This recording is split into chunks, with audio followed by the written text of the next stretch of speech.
पवन सिंह ने क्या कहा खेसारी लाल यादव को, चलिए इस वीडियो को आप लोग को पहले दिखा देता हूँ। हमारे इंडस्ट्री में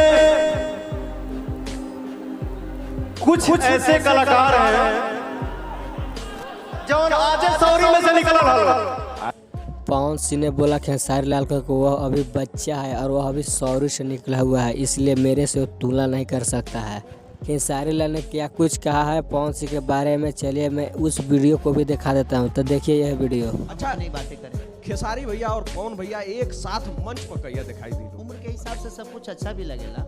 मैं बुढ़ा गेल बना का सबका एक एज होता है। अब वो हीरो बनते हैं तो थोड़ा सा एज ग्रुप हो गया है। अब हीरोइन के साथ नाचते हैं तो थोड़ा सा वो अंकल टाइप का होता है। कि आप लोग इस वीडियो में देखे होंगे कि खेसारी लाल यादव ने पवन सिंह को कहा वह अभी एज ग्रुप हो गए हैं, वह किसी हीरोइन के साथ नाचते हैं तो वह बूढ़ा टाइप के लगते हैं। यह अच्छा नहीं लगता है भोजपुरी इंडस्ट्रीज में। तो यही थी जानकारी। अगर वीडियो अच्छी लगी हो तो कमेंट करके जरूर बताएं। तो मिलते हैं नेक्स्ट वीडियो में, तब तक के लिए जय भोजपुरिया समाज।